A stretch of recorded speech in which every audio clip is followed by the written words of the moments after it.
Hey, everybody. Hey. Hey. Happy New Year. Happy New Year's. Feliz Nuevo Año for those who speak Spanish. Yes. Thank you guys for joining us one Thank more you. time here on TVTime with Maggie. We literally just went over our TV 2018. Yeah, we did. We threw all of it out there on the line for you. Yes. If you guys haven't checked it out, I'm going to put the link down below so that you guys can see what we watched last year. Yeah.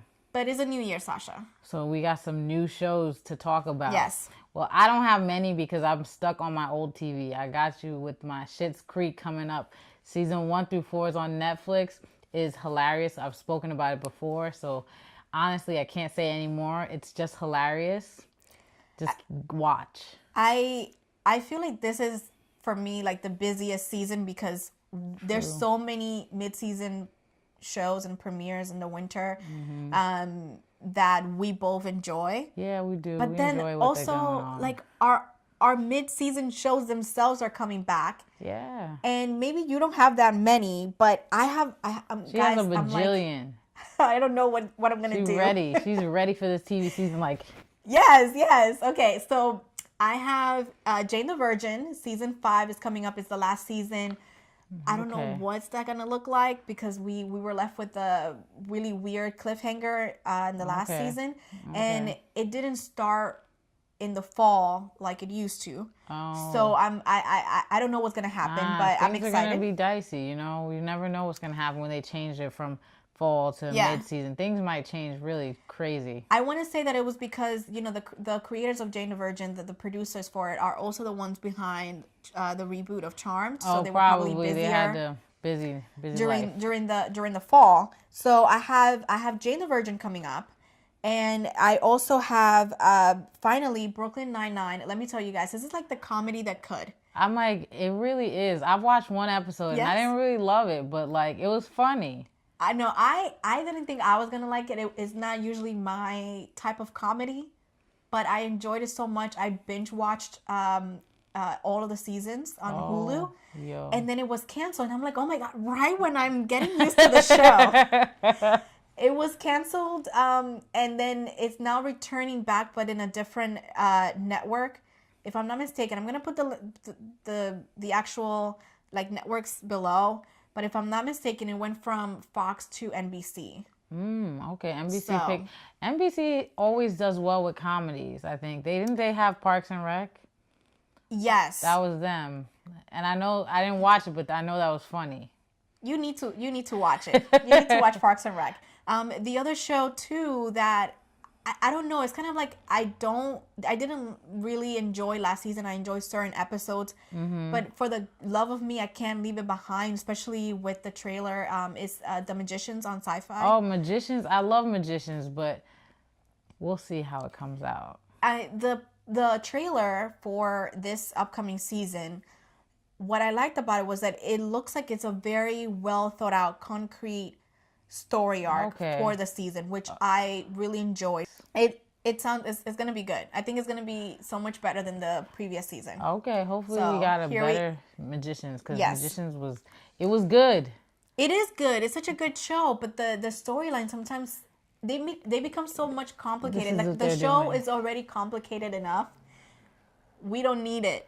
We don't need all the complications, but the show is intense. I'm ready for season 4, right? Yeah. So starting with that channel, what's the show that you want to watch there? The show on SyFy is Deadly Class. I don't know the whole gist of it, but I know it's about some kids who are going to assassin school, and that sounds badass. So I want to watch that. Just that premise itself. Like it's evil families send their kids to a school to become assassins, and I'm just like, that sounds cool. I want to watch Deadly Class. For some reason, it's reminding me of the Descendants on Disney, because it was like the villains' kids in villain school. Oh, I never heard of that show. Yeah, they have like a series, so that's what it reminded me of. The other thing that you liked that I also gravitated towards was this show called The Passage on Fox. Yeah. So it's a book. It's a book trilogy. That has been adapted for television.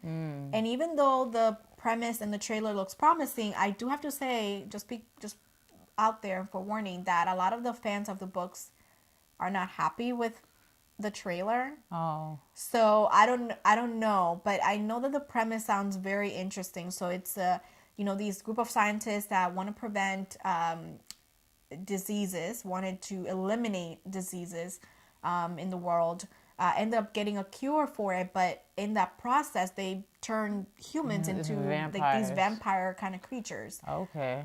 So their whole prediction is that if they inject this cure onto a younger person, a particular child, that maybe the child won't turn into a vampire.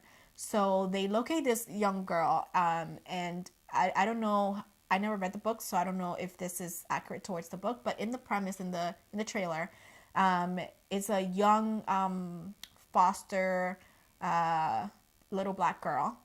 And she's about to get captured by the government to be experimented on. And one of the agents says, you know what? That ain't happening. Like, this is a child. Like, we cannot let that happen. So it becomes like this, like, medical drama, right? Because it has, like, the medical, like, experimental science part to it. Like, sci-fi portion of it. But then it becomes, this, like, detective drama also, because there's a cat and mouse game between the government and this detective and this little girl running away from them. Okay. And then it's also like vampires. So it's a lot going on. There's a lot going on, but it look interesting. So the other two that I want to talk about briefly are the Umbrella Academy. So the Umbrella Academy is another, adaptation of comics. And I want to say that it's like a blend between X-Men and Misfits. And it's about these like 47 children that are randomly born on Earth, and they have superhuman abilities. 8 of these children are adopted by this billionaire. They want to hone their skills and become like this really weird like foster family. However, they don't really get along, and an incident happens, which I believe causes the death of one of them. And they kind of disband. They separate, and now they are grown adults. We pick up the story as them grown adults, and they find out that their caretaker for so many years, this billionaire guy, he passes away, and they come back together, kind of like that family kind of drama premise of like coming back together after the death of a family. Funeral. Right, and then they start to discover that he might have been murdered, and they kind of had to band again together as adults to figure it out. Got it. The only reason why I'm watching it, to be honest, you guys, is because, well, the premise sounds really interesting, but Ellen Page is in it, and I'm a big fan of hers, so... Okay, that sounds like a fair choice. Yeah. 2 other random shows that I kind of want to try out, too, in this winter season, both on Netflix. One of them is Carmen.